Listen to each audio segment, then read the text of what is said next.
What's up, everyone? Thanks for tuning in. Today, we are going to talk about one of the two most important elements to help your playing sound more authentic.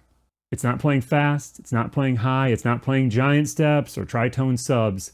It's can you play the blues and can you play a ballad?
That, of course, was the tune Lament by the great J.J. Johnson. If you're like me, that was probably one of the first ballads that you ever learned. Being able to convincingly use a ballad as a tool for expression is one of the hallmarks of musical maturity for us as jazz trombone players. Today, we're going to talk about some ways that you can kind of work on this ballad aspect of your playing. We're not going to talk about improvisation or any of that stuff. We're just going to talk about how do we play a ballad and make it meaningful for the listener. As always, if you enjoy this content, do all the YouTube stuff, hit like, hit subscribe, you know how to do that stuff, but also maybe thinking about checking us out in the virtual studio. There's some great content there every week that if you want some extra help on this or just kind of see what's happening over there, to see the handouts, the additional lesson material, I really encourage you to check it out. Find the link down in the description. All right, so digging into things for today. As I mentioned, we're actually not going to talk about soloing on this tune. No 2/5s, no harmonic analysis, no licks, no anything. This is all going to be about how do we play a melody and make it connect with the listener. Nothing will do more to enhance your playing than playing with a great sound, playing in tune, and playing with good phrasing. Hopefully all of us are working on this on a regular basis as brass players, but if you want to work on it specifically on a ballad, let's just talk about some strategies that you can take. The first thing I like to do is actually treat this not like a jazz tune, but like a Rochou etude. When we're working on Bordoni, there's a number of different things that we could focus on. Today, I really want to key in on the evenness of tone. I like to describe to many of my students as little bricks of sound, a sound that has no taper at the beginning on the front of the note and no taper on the end of it. It is just a chunk of trombone tone, almost like we chopped out the middle of a long tone. That is going to give us this brick shape. Now, when we do this, I'm actually going to tongue here, maybe a little different than if I was practicing Bordoni where I would look for natural slurs. I'm going to articulate on each one of these notes. I'm going to play exactly how it's written on the page in this case, and I'm just going to focus on, is the sound incredibly even?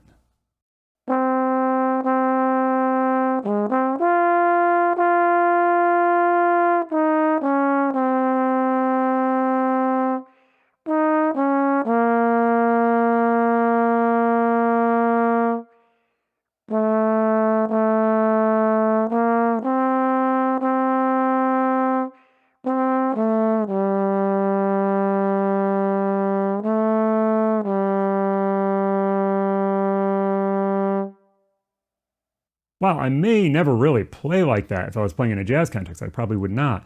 It is going to give me the control I need to be able to manipulate the sound in any way that I need to, whether I'm playing across the range in different ways, whether I'm playing different dynamics, all that sort of stuff. Having an extreme amount of evenness is incredibly important to that projecting the audience and your tone sounding strong if you want to. Now, if you want to back off the sound, have a little bit maybe more finesse in there, you'll have a great foundation to do so. The next fundamental element that's really easy to overlook when we are playing a ballad is something as simple as just playing with good phrasing, good dynamics. For us as instrumentalists, we do not have words to help the audience connect with what we're saying as musicians. So we need to make sure we use every tool at our disposal. Dynamics are going to be one of the larger tools in kind of our box of ideas that we can use. With this in mind, let's look at these first 4 bars. So there's a lot of directions we could go. We could think about the phrase length. We could think about following the line. We could just sort of like let our ear guide us. In this case, I'm going to do a little bit of few of those things. If we have our melody, we can see it generally ascends up to the high F, then sort of descends down from there.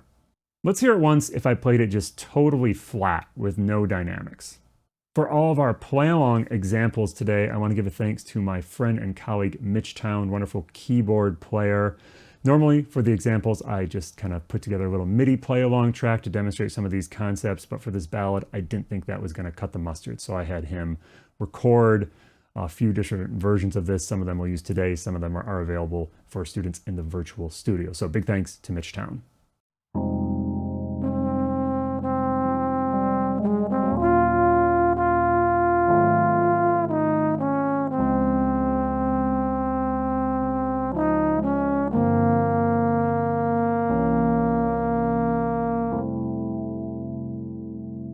Okay, that's pretty bland.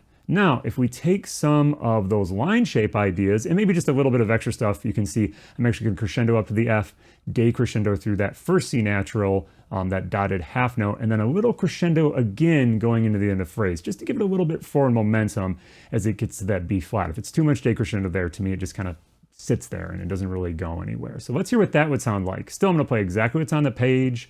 No inflection, no anything like that, just using dynamics, and it's going to bring the melody to life in a lot better way.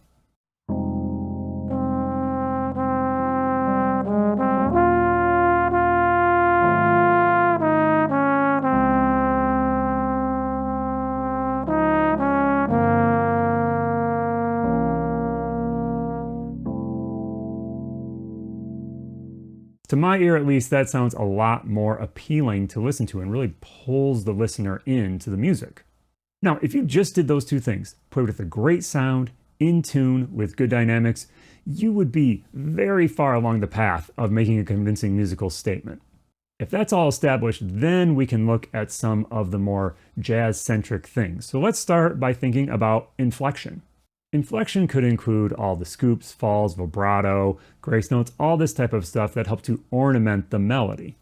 This is all very individual and very personal. Different players play this type of stuff different. If you listen to JJ play this tune, he plays it different than maybe if Miles Davis plays this tune. There's a famous Miles version of this tune, or if a more modern jazz trombone player maybe played this tune. It's all good, potentially. What you want to have is a clear vision of what you want to do on this tune, hopefully based on what the greats did. As an exercise to do this, I'm going to attempt, at least, to play this in the style of 3 different great jazz players. I'm going to start by playing it like J.J. Johnson, which in all honesty is kind of how I hear it in my head. The first version I ever learned was a J.J. version, and that's kind of how the melody sounds in my head. So let's hear what that would sound like.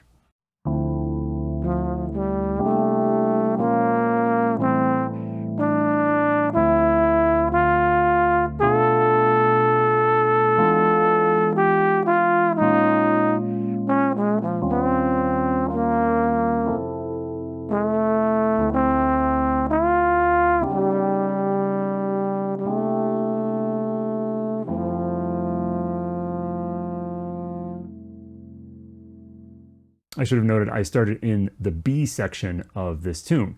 So JJ doesn't play with a ton of vibrato, very reserved on vibrato, and he plays pretty straight up, a few little scoops in there, but he really focuses on a really clear, clean sound, good line direction with just a few ornamentations in there. All right, what if we went a little bit of a different direction? Rather than thinking about how JJ would play it, let's think about how a player like a Bill Watrous style player might play it. Somebody who uses a little more slide vibrato, maybe somebody who utilizes the upper register a little bit more. When we think about Bill Watrous, Carl Fontana, to me, these players have an incredible sort of flexibility in their sound. And that allows them to sort of like do different things than JJ would. JJ played with a very, very straight sound.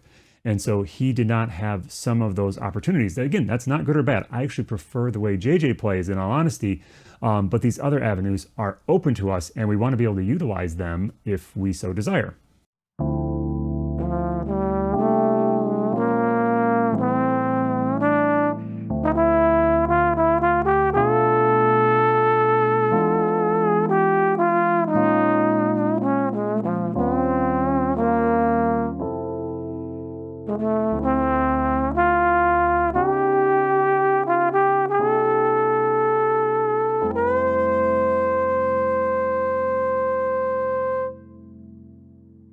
Now, I can tell you that was a real stretch for me. It took me a couple takes to get a take I liked at that one, because I honestly don't play like that a lot. I don't play with a lot of slide vibrato.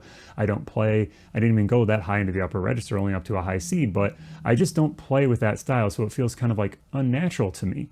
And so you have to find the players that you gravitate towards that are going to inform how you want to sound on a ballad, and go with those. I did that purely for demonstration, even though I don't normally tend to play like that so much. Finally, let's look at the way a non-trombone player might play this tune. Let's think about how Clifford Brown might play this tune. Some of my favorite ballad playing across all kind of styles and instruments of jazz is on an album called Clifford Brown with Strings. He plays basically all ballads on it, and I just love his playing. The way he interprets the melody, it's both incredibly melodic, but also sometimes virtuosic. It's a really great album. I encourage you to check it out. It does not have the tune Lament on it, but it's wonderful ballad playing. Let's hear how at least I think Clifford might play this tune.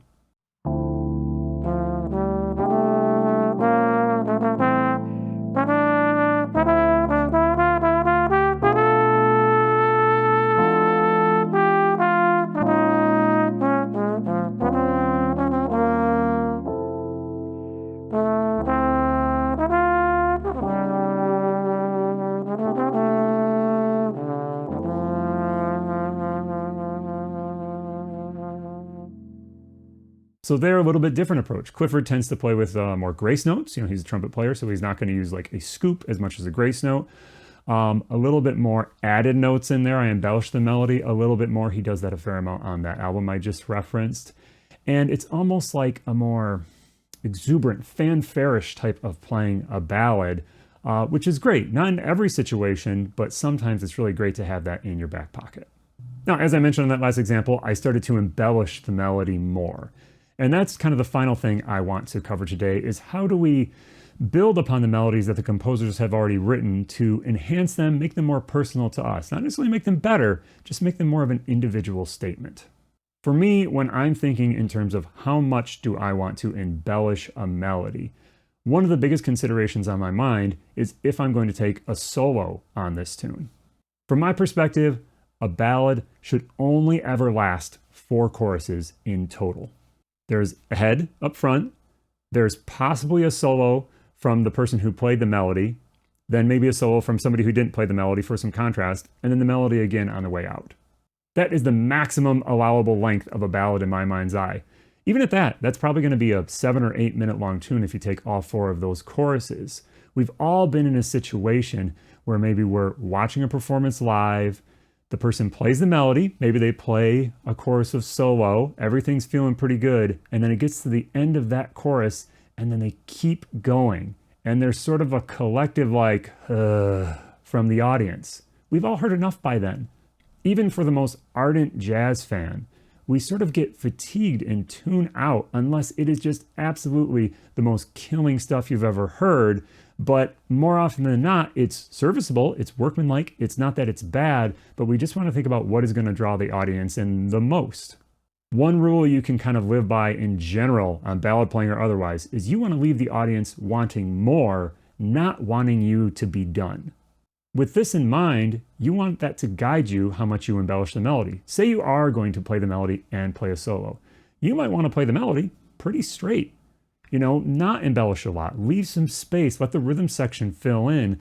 That's going to leave some ideas for the solo. That's going to allow your statement in general, the melody and the solo, to have this sort of progression. If you play a million notes in the melody, what are you going to have left to play in the solo? Again, the audience is not going to stay engaged for that long. If it was a situation where I was going to play a solo on the ballad as well, which I don't on every ballad, but if I was going to, I might play the melody a little bit like this. So again, I'm going to start on the bridge.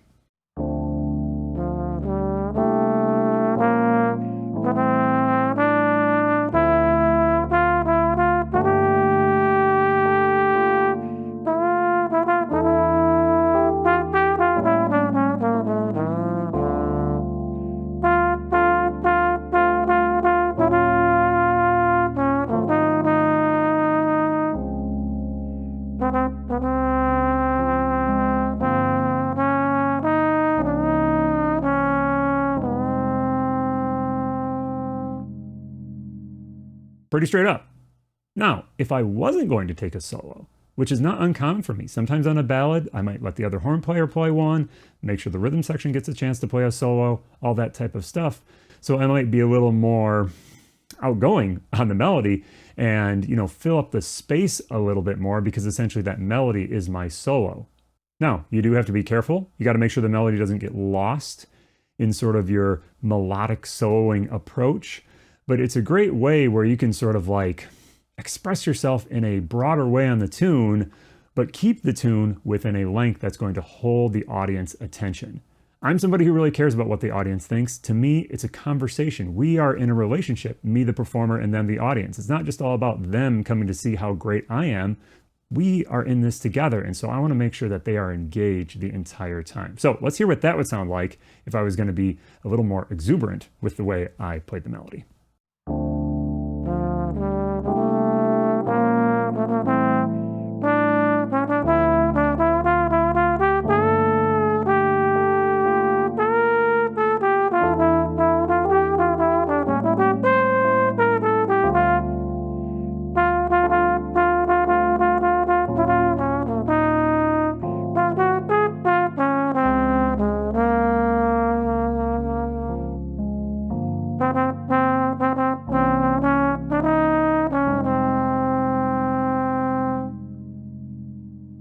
The final thing to touch upon today is something that needs to color all of our work as jazz musicians, and that is the role of listening. Now, I already mentioned a few recordings of this tune. Some ones that you absolutely have to check out for the tune Lament are the classic JJ version, the J&K version of it. That appears on a number of different albums, but it is a must-know recording. It's honestly not my favorite recording of this tune. There are other recordings I like more, but it is one you really need to know just to understand the kind of straightforward way to play this melody, and I think that's the way many people encounter it first. I actually learned this tune first from an album called Live at the Village Vanguard Quintergy.